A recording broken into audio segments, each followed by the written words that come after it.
Hope everybody is healthy, happy and fine. Let us start the other class. Let us get a quick recap of the previous class. In the previous class, we have started the glossary of our first prose lesson, that is My Mother, written by APJ Abdul Kalam. Okay. Now, in the last class, we have completed 5 meanings, words and meanings and their explanation. Now, we will go ahead with the 6th one.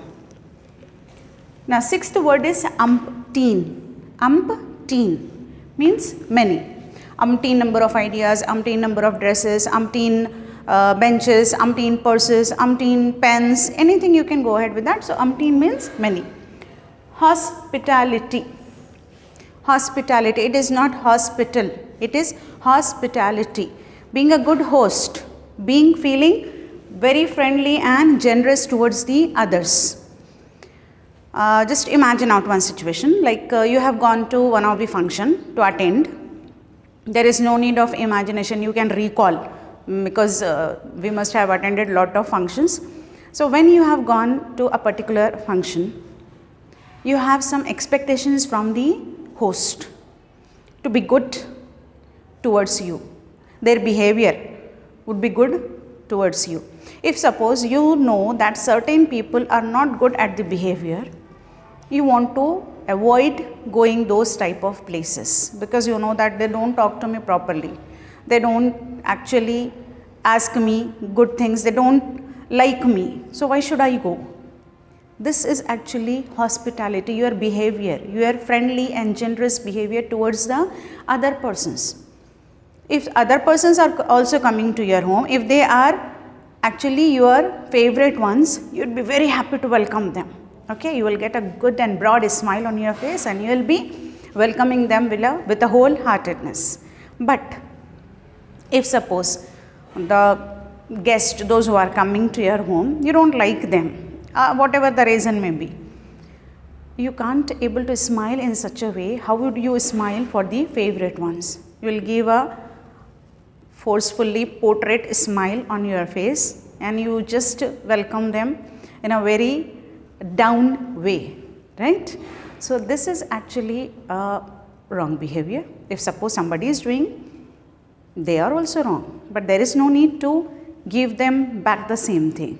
Okay. So, we have to be a very good host and we have to have the hospitality in ourselves. That is the friendly and generous behavior. Next word is aromatic. Aromatic. Aromatic means pleasant smell. Like if suppose biryani is cooking at home or anything which you love the most, with the smell itself you recognize what a smell is coming up. Maybe it is a very pleasant smell. That is actually your aroma or aromatic. Next is the tart. Tart is sweet and sour taste. Sweet and sour together. A very simple example, everybody can immediately relate and maybe it is a mouth-watering recipe or mouth-watering dish for everyone. Pani puri. Okay. That pani puri is you can say water, that is actually a tart. It has both the taste, sweet and sour. So, that particular thing, what we find in the tingling sensation into that water is known as the tart. We can get in any of the dishes where we use the tamarind. Okay. Next is the pulled up. Found fault with. Finding mistakes of the others or finding anything wrong, not only in the behavior of the people, I am talking about anything, like saying this pen is not good, it is you are pulling up this one, okay, this board is not correct, something like that. If you are saying like that, that means you are pulling it up. So, that is the found fault with, you are finding the fault with that. Next is mortified. Mortified means feeling shameful. If we have done a mistake, sometimes, as I said in the previous class, that sometimes it happens that you lost your temper and you shouted or you retort back to your parents and then you feel that mortified. You feel very much shameful. You don't have any words to apologize them. You don't have any, like, you don't able to convey your expressions or your feelings at that time because you are so feeling shameful. That is the word mortified, actual word. Next is the tuitions. Everybody knows that. What is the meaning of tuitions? Teaching to small groups, not in a proper regular colleges and schools, in the other institutes and all, where we call it as the tuitions. Next is caressing. Caressing means touching gently. Normally to the small kids, or you can say infants, young ones, newborn babies, we touch them in a very gentle way to feel their softness, as well as we don't want to hurt them, and caressing in a way. That is actually a caressing. If you have the pets, like if you have cats at home, you touch them in a very, like, you caress them. That is a caressing, touching gently. Next is soothing, making others comfortable. Soothing is very important. Making others comfortable, sometimes it happens that maybe you remember in your school days as well, and it happens in your cousins also. Like sometimes your cousin got emotional, they start crying, or your friend got hurt because of some or the other thing, and they, or she or he, or whatever it may be, they started crying. So what is our duty at that time? To start saying something wrong against the person who has hurt, or to just simply started abusing the person, or just abusing our friend also. You are like this only, you are doing all these times, you are the one who always ready to cry and all and all. Is it the right way to soothe anybody? No. To soothe, to make the other people comfortable, you have to be very quiet, humble and good. You have to be very, like, a gentle one. You very gently you have to handle. If suppose somebody is getting emotional burst down, they are bursting out emotionally, they are crying and all, don't do anything, simply sit beside them, keep your hand and calm them down, let them calm down, then you can go ahead with the talk. There is no need to shout, there is no need to abuse other persons and all. Just simply let them cry their heart out, then surely they will be fine. So that is the way everybody should know, that how to soothe the other person, how to make the other person comfortable. Next is ordained. Ordained means commanded, giving an order, giving a command, do this, do that. This is actually the command or the order. Next word is the in the thick of. Is the phrases actually involved in busy work. If you are involved in any of the busy work, like if you are writing your exams, if you are preparing for your exams, not writing, if you are preparing for your exams and if somebody is giving you some other work to do, or they wanted you to attend a function, or if they wanted you to do something else, you will get irritated and you would have a feeling like in the thick of exams, what they are going to give me, what they are doing in such a difficult times. So this is actually the, when you are involved in a very busy work, we can use the phrasal verb as the in the thick of. Now next is the assailed. Assailed means upset. Upset. This word is being used by many of the people at many times. I am very much upset. I am very much upset with so and so, and they actually upset me, they made me upset. What does it mean, upset? Sometimes because of our mistake also we feel upset, because of the others' mistake also sometimes we feel upset. It is but natural and common thing to feel upset. So there is nothing into that, that if you are feeling upset you are not a human being. Of course you are a human being, that's why you feel all these emotions. Okay, next is azan. I think there is no need to explain about what is azan, everybody knows that and you listen a lot of times. So it is a call to the public prayer, especially it happens with the Muslims. Okay. Now these are the glossary part, and during the explanation part, whenever I get this words, I will go ahead with that and you would have to remember the meanings immediately, you have to recall it. Now in the paras one, I will explain you from the points itself. it is being given as the father of Abdul Kalam, our ex-president, and our missile man was a imam of mosque. But not only he was the imam, actually he has other business as well. So the other business was of ferry. Ferry means boat.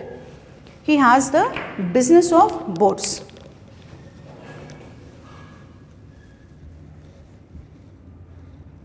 Ferry means boat. And he has the coconut groves. Coconut groves, groves is a collective noun, like means lots of trees at a one place. Same trees of one place at a one place known as the grove. Like all the coconut trees at one place, and they are known as the grove. So he has both the things. One is the ferry business, that means boat. They have to travel, if the people have to travel from one place to another, they provide the boats. Because they are living in a place known as Rameshwaram.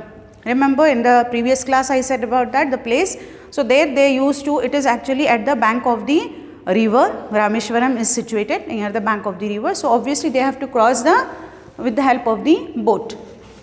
The next is the coconut groves. That means he does all the three things. First is the imam of a mosque, then he has the boat business, and the third is that coconut groves. That means they collect the coconuts and sell it out into the market. Now mother, actually she came from a family who has been given the title of Bahadur by British. British has given the